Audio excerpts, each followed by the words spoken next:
Bom, meu nome é Jorge Dias, eu sou consultor na Concrete Solutions.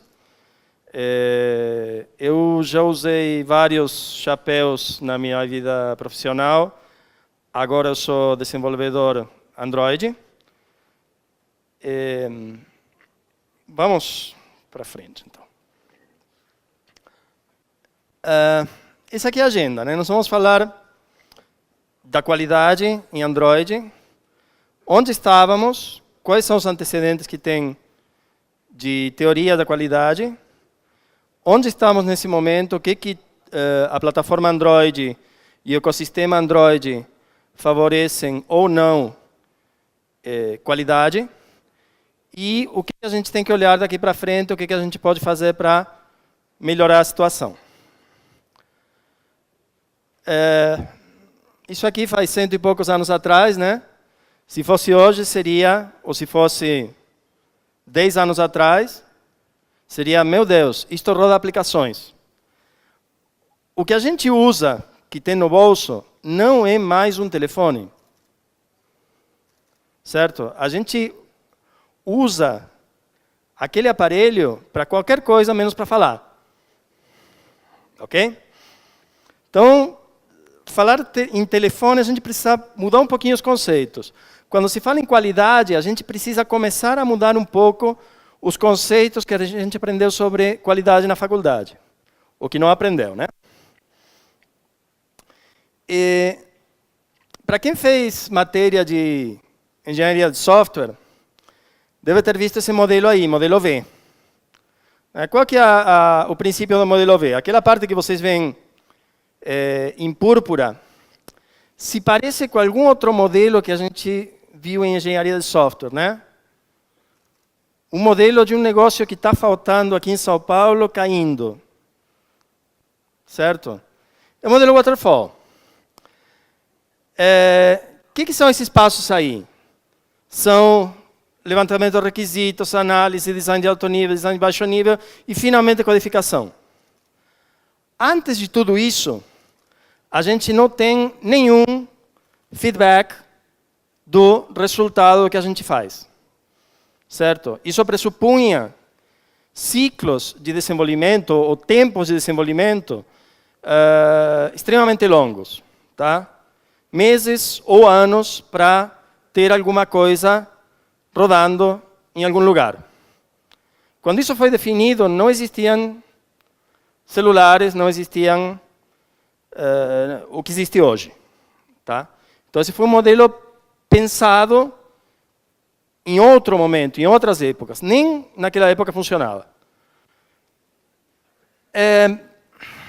Qual que é o princípio desses dois ramos, verificação e validação? Pode ser até que eu tenha trocado os nomes, que eu tenha me confundido, porque eu sempre esqueço. Nessa descida, você não tem ainda nada para executar. Você não tem nem um mísero método, procedimento, ou o que for para executar. Então, você tem que trabalhar em cima de artefatos não executáveis. Documento de requisitos, especificações funcionais, casos de uso, documentação de classe, diagrama de sequência, diagrama de classe e tudo aquilo que a gente aprendeu na faculdade achando que algum dia ia usar.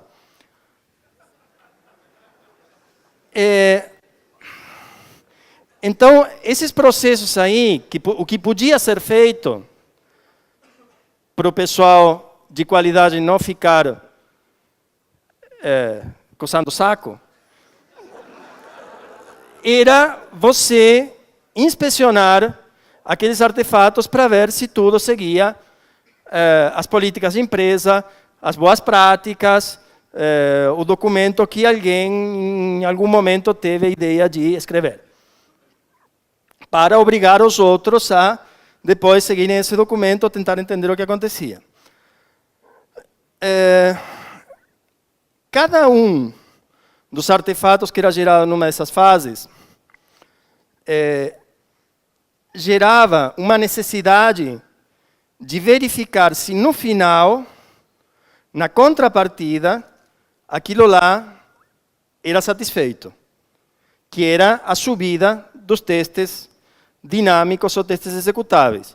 Então, na subida, cada um dos níveis representava um nível de integração, né? Unidades, módulos, subsistemas, até chegar ao sistema. Então, no final, era o teste de sistema. E o teste de sistema você tinha que fazer com base na especificação que você, ou que alguém, que talvez já tivesse morrido, tinha feito alguns anos atrás. Tá? Então, esse é o modelo V. Esse é o modelo que ainda hoje é cobrado nas certificações de teste de software. Tá? Não faz mais sentido. Tá? Tem sentido para entender um pouco a história, para, sei lá, mas se a gente pensa nos prazos que a gente tem hoje, nos ciclos de desenvolvimento, no nível de feedback, na escala das coisas, não faz mais sentido. Nossa Senhora. Bom, tem um bug aí. Não faz parte da apresentação, tá? Não faz parte da apresentação. Bom, acho que serve como decoração aí. Vamos ver se no próximo a gente consegue continuar. Esse modelo aqui foi um modelo proposto originalmente por um cara chamado Brian Merrick, que foi a única pessoa de testes de qualidade que estava presente naquela famosa reunião de 2001, eu acho, que originou o Manifesto Ágil. Tá? Qual que é a ideia aqui? Você tem, em termos de testes, você tem 4 quadrantes. Tá?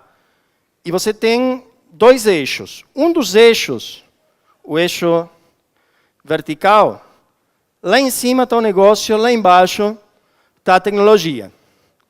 Ou seja, lá em cima, você fala em termos do pessoal que tem algum poder de decisão em cima das coisas, e embaixo, de nós, meros nerds mortais.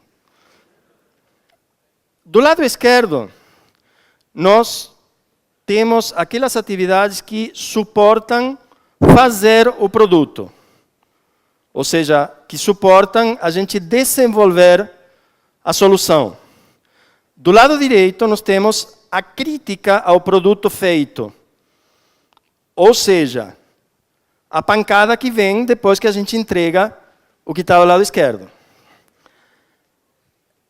Isso nos ajuda a entender um pouco o que a gente pode fazer em cada um deles. Né? Tem várias brincadeiras. A Lisa Crispin e a Janet Gregory escreveram um livro de Agile Testing, utilizam bastante esse modelo aqui dos quadrantes. E basicamente a ideia é a seguinte: quanto mais nerd você for, e quanto mais perto você estiver do processo de desenvolvimento, ou seja, de você estar montando a solução, mais automação você pode ter. Quanto mais perto do negócio e mais foco você tiver no produto acabado, naquilo que efetivamente vai ser usado por alguém, você tem menos coisas automáticas e mais processos, mais tarefas manuais e que exigem usar a cabeça e a gente não pode fazer com que um computador faça isso pela gente. Tá? Então, por excelência, a gente tem os testes de unidade durante o desenvolvimento como a praia da automação. Ali a gente tem que automatizar a maior proporção possível. E quanto mais próximo do negócio a gente está, menos se automatiza. Ou seja, mais você pode usar alguma automação, mas mais você depende do feedback de pessoas. Tá? Vejam que testes de UI estão mais perto de não automatizar do que automatizar. No entanto, a maioria dos testes, hoje, quem se propõe a automatizar, acaba fazendo pela UI. Em Android, a gente tem umas características que limitam um pouco isso. A gente vai falar sobre isso depois. Tá? Mas deu para entender mais ou menos o espírito da coisa. Vamos ver se esse OK some. Não, aqui.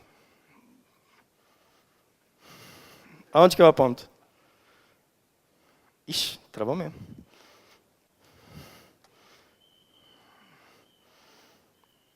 Pessoal, ajuda. Ok?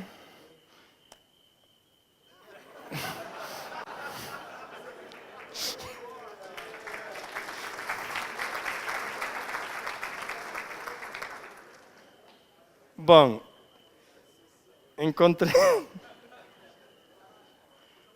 Pessoal, desculpem.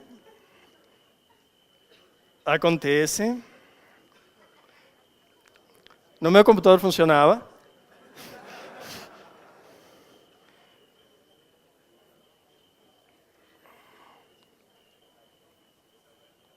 Agora ele está me pedindo para configurar uma coisa de e-mail.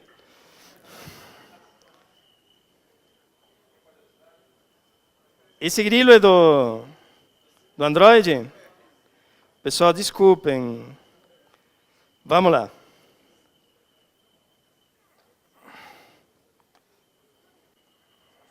Sim.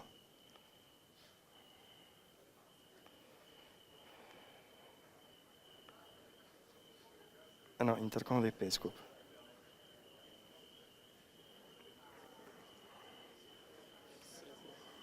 Cinco? Só F5? Não, contra F5. Tá. Bom, pessoal, desculpem. Voltamos. Tá, não. Ok. Beleza. Tem um outro modelo proposto. Os grilos pararam? Os bugs estavam contentes, né, os insetos. Temos outro modelo, que é esse modelo da pirâmide de Kohn. O que isso nos diz? O tipo de teste que, ou a proporção de tipos de teste que a gente precisaria rodar. Os testes de unidade, a gente viu lá naquele modelo, tem que estar em maior quantidade. Testes de serviço, que é um tipo de teste que não se usa muito e deveria ser mais usado, que é o teste que faz o exercício da aplicação, testa as funcionalidades sem utilizar a interface do usuário. Tá?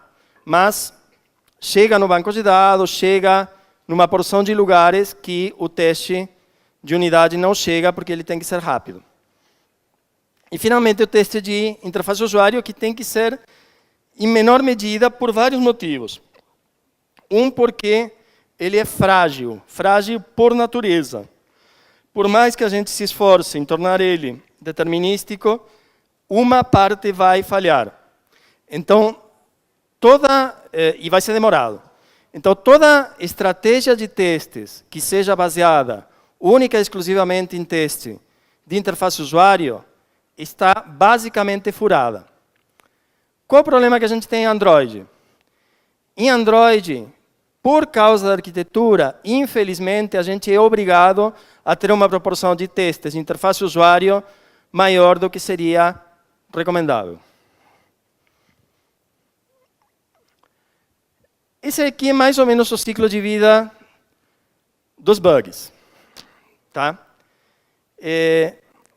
Esse é um modelo que eu cheguei a partir da experiência, vocês não vão achar isso em nenhum livro, talvez alguma coisa parecida em alguma apresentação minha anterior. Mas aqui eu utilizo alguns termos que são, sim, termos mais acadêmicos de engenharia de software, de qualidade, que são erro, defeito e falha. O que é um erro? Depois a gente volta para aquele.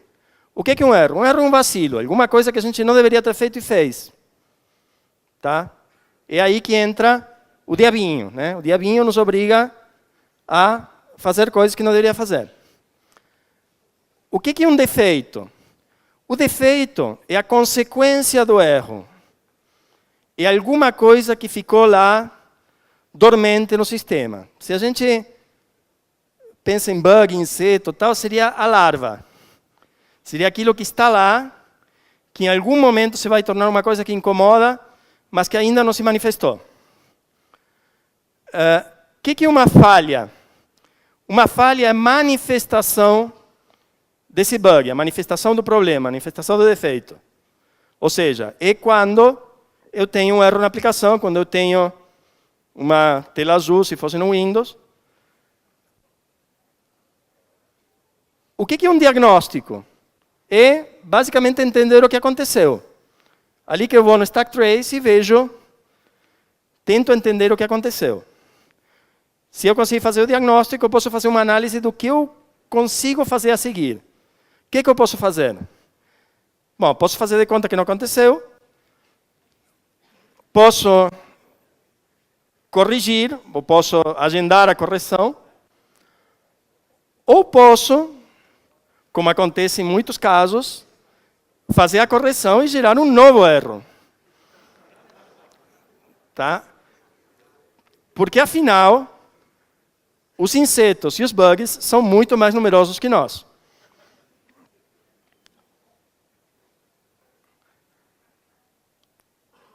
(18 minutos). O que é o teste? O que a gente chama de teste? Dentro daquele ciclo com vários passos. O teste é basicamente fazer o defeito virar falha. E fazer isso intencionalmente. Quando a gente faz isso não intencionalmente, significa que deu algum problema sério em produção.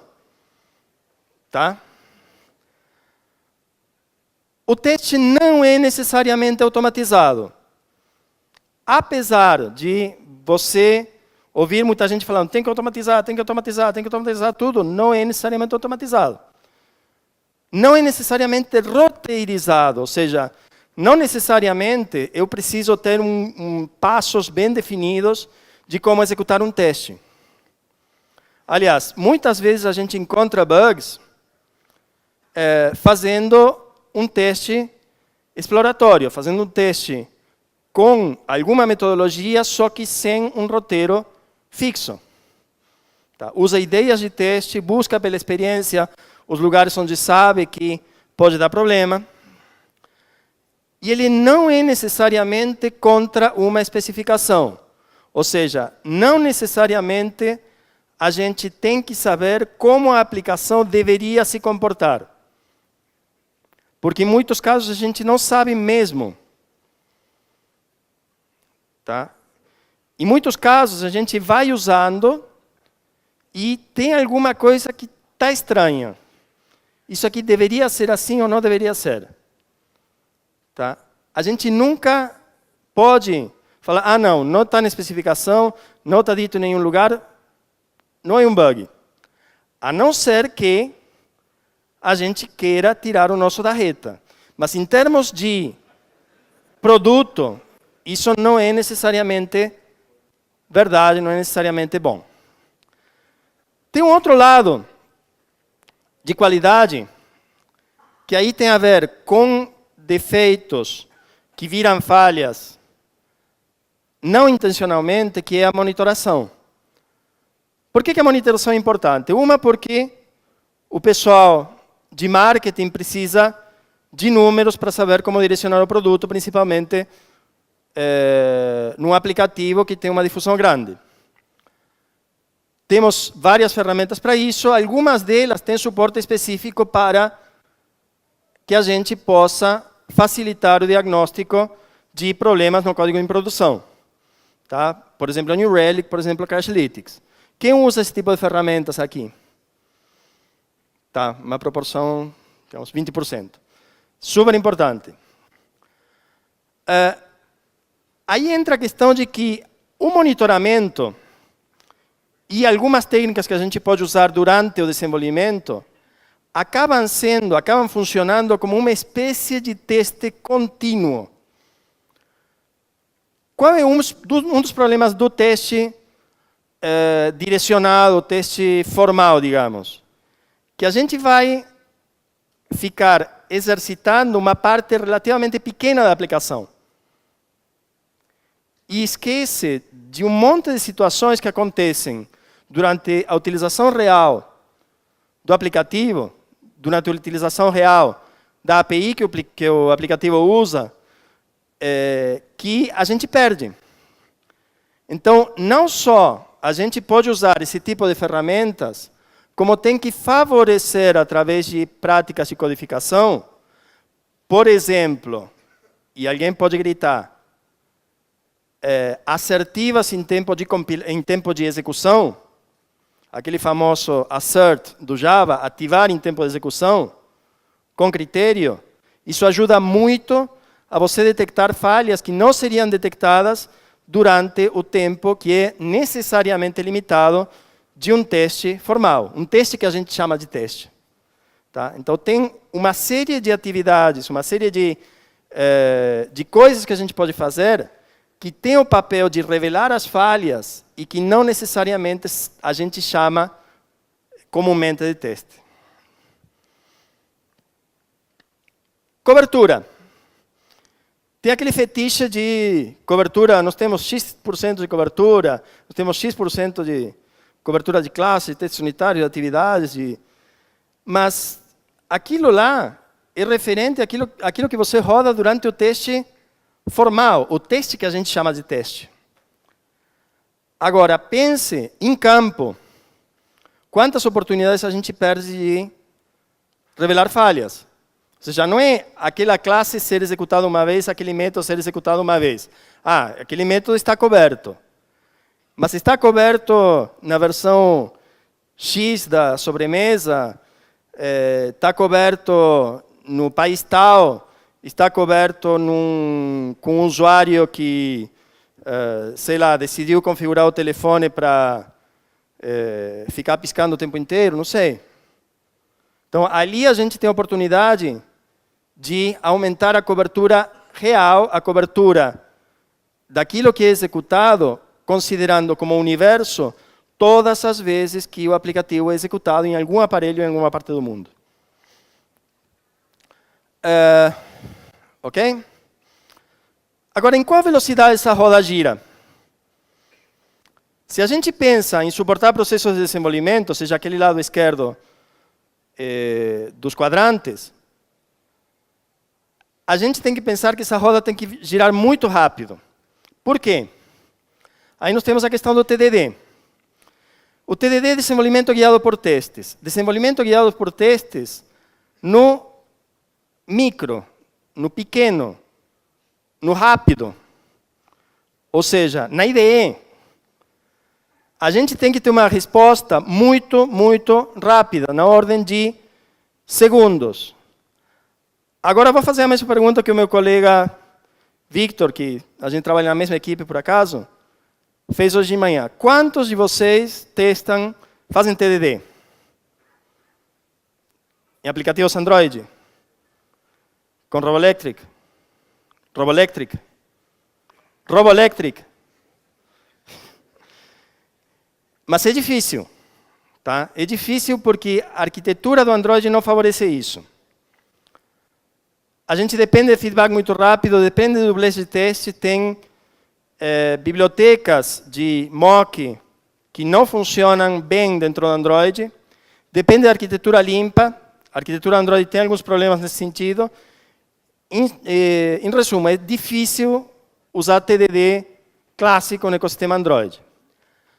A TDD é o desenvolvimento guiado por teste de aceitação, ou seja, você não trabalha no nível tão de componentes, atividades e tal, mas trabalha no nível daquilo que o usuário vê. Né? Uma variante do ATDD é o BDD, né? Desenvolvimento guiado por comportamento, que segue certas convenções para implementar a TDD e acabou sendo sequestrado pelos desenvolvedores. Tá? Ou seja, muitos desenvolvedores disseram, isso aqui é legal para fazer TDD, então vamos chamar de BDD e a gente faz TDD. O que muda em Android? A arquitetura não facilita muito. Os prazos, vamos falar da arquitetura no slide seguinte, os prazos de desenvolvimento são cada vez mais curtos e na medida que está se repetindo o fenômeno que aconteceu com a web em 2000, ou seja, todo mundo queria ter um site, hoje todo mundo quer ter um aplicativo. E quer ter um aplicativo no menor tempo possível. Ah, eu tenho aplicativo na web, veja meu aplicativo na web. Tá? Então, vai sair e está saindo qualquer coisa. Certo? Então, os prazos são cada vez mais curtos, as exigências de você fazer aplicativos num prazo curto estão aumentando. A escala de usuários é muito grande. Ou seja, quando a gente pensava num aplicativo de desktop para uma empresa tal, era a pessoa da empresa que ia usar. E mais, ele era obrigado a usar. Esse é o trabalho, você tem que usar esse aplicativo. Agora, um aplicativo de Android, ou de iPhone, ou do que for, a gente precisa convencer o usuário. Baixe o aplicativo. Olha que legal. Olha que fácil de usar. Olha que vantagens que ele vai te trazer. E outra questão que a gente tem em termos de qualidade é que vários desses modelos de qualidade pressupunham que você tinha controle em cima de todo o ambiente onde seu aplicativo iria rodar. Hoje é muito mais variado. Você vai usar os serviços do Google, você vai usar os serviços de monitoramento do New Relic, por exemplo, você vai usar uma API para pagamento, você vai usar uma API para fraude, você vai usar uma API para geolocalização, você vai usar um servidor com a API do seu aplicativo que fica na Amazon. Você tem controle em cima de tudo isso? Você consegue criar instâncias que se comportem de uma maneira similar para todos esses serviços e controlar isso e dizer, nessas condições, meu aplicativo roda joinha. Não consegue. Tá? E não vale a pena. A gente tem que considerar que esse nível de controle que se considerava necessário antes, a gente simplesmente não vai ter mais. E a gente tem alguns pecados originais da arquitetura que não favorecem a testabilidade das aplicações. A gente tem componentes baseados em herança. Lembra que a arquitetura do Android é de quase 10 anos atrás. A empresa que desenvolveu o Android, que depois foi comprada pela Google, desenvolveu com aquilo que na época era considerado legal. Naquela época se usava struts, por exemplo. Em Java, né? Para quem vem no mundo Java. A Activity, ela não segue o princípio de responsabilidade única. Ou seja, a gente tem misturado o papel de controle e apresentação. Isso, para efeitos de teste, principalmente para efeitos de teste de unidade, é uma salada. Ninguém resolveu esse problema até agora. Então, a gente acaba tendo que fazer gambiarras por causa de não ter uma arquitetura limpa que favoreça a estabilidade. A gente tem um ciclo de vida que é bastante idiosincrático, ou seja, aquilo lá foi feito, o Android, né, foi originalmente feito mais ou menos na mesma época que o Faces, que tinha um ciclo de vida extremamente complicado. Parece que naquela época, ciclos de vida complicados era moda, e a gente sofre com isso até hoje. Reflexão e injeção, na prática, quase só em tempo de compilação, por causa de limitações de performance, etc. Isso nos limita enquanto a frameworks de injeção e enquanto a uso de bibliotecas de mock. Tá? Isso não favorece a testabilidade. E as builds são muito, muito, muito lentas para 2014.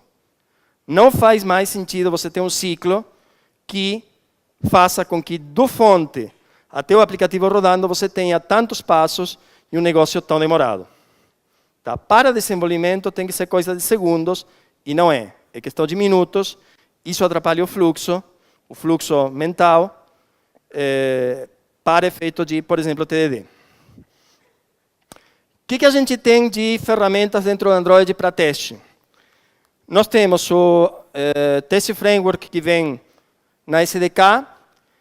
É um teste que em Android chama-se teste de instrumentação, caixa branca, você tem acesso programático aos componentes, a qual thread eles rodam, etc.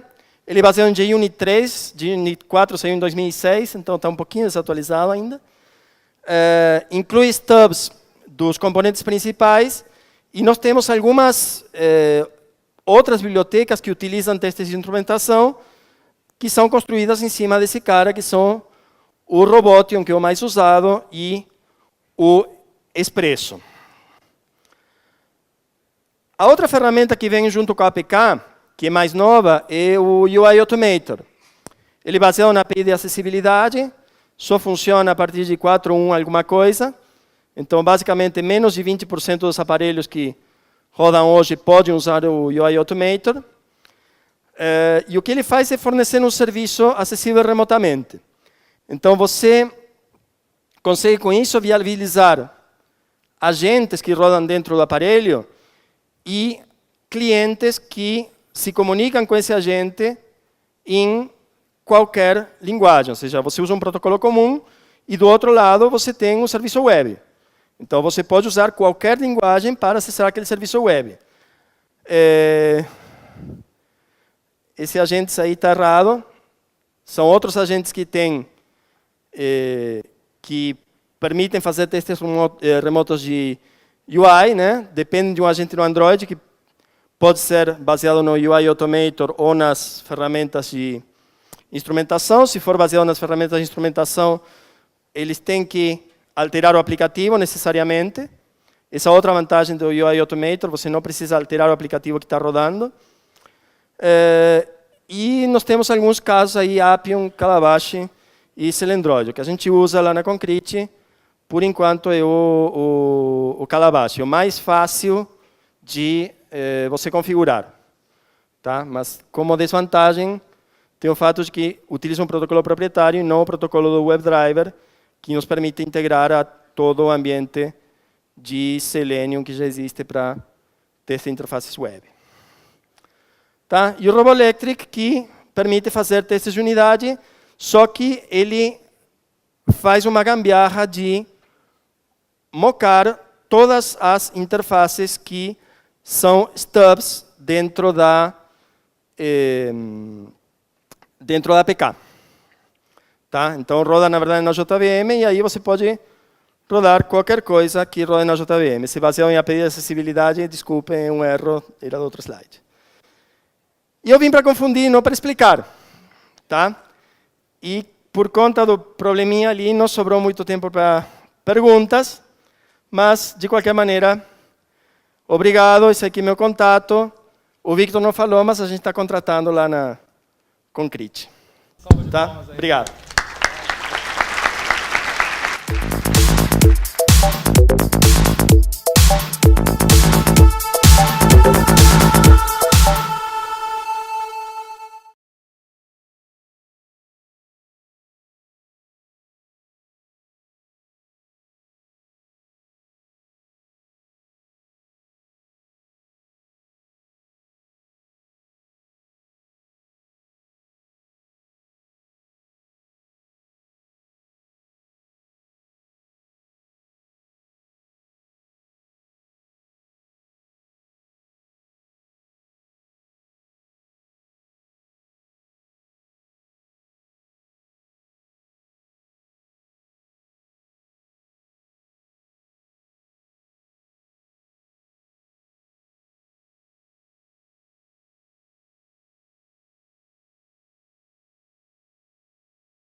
Algumas dúvidas, que depois a gente vai conversar um pouquinho mais, mas o que eu queria saber de você é o seguinte, como é que você tem visto o mercado com relação às práticas que você aplicou aqui? O mercado utiliza isso, não utiliza, está sabendo utilizar ou tenta utilizar e não consegue, porque não sabe, por preguiça, porque tudo é para ontem e não tem tempo de fazer essas coisas todas, ou é aquela famosa história, né? A gambiarra está funcionando, depois a gente conserta, aí depois a gente conserta, vira ad eterno, a não ser quando trava tudo, que aí vai ver que essa gambiarra não funciona mais, aí realmente tem que se livrar dos bugs que já tomaram conta de tudo. Como é que você vê esse mercado brasileiro? E também você pode falar até se tiver experiência do mercado mundial com relação a isso. Tá. Bom, a experiência do mercado mundial não tenho muita, fora o que a gente lê nos fóruns por aí, né? O que eu vejo, assim, eu retomei o trabalho com celulares, eu tinha trabalhado com celulares no início da década de 2000, antes de existir os smartphones. Então, várias das técnicas que existem hoje no Android mais modernas, a gente usava com hardware mesmo, né? Enfim, outra hora eu conto. Mas, assim, uma coisa que realmente me chama a atenção é que é muito difícil a configuração dos detalhes de cada uma dessas ferramentas. Ou seja, ainda a plataforma não está madura para facilitar a vida para as pessoas que se dispõem a testar. Então, eu acredito que muita gente não se dá o trabalho de passar por esses passos. Tá? Assim, pelo nível das perguntas que a gente vê nos fóruns, pela dificuldade que a gente passa quando vai implantar uma ferramenta, eu tenho a impressão que a maioria das pessoas não faz porque não dá. Porque não dá o esforço, o tempo suficiente. Mas eu acho importante. Legal. Alguma pergunta? Ali atrás, por favor.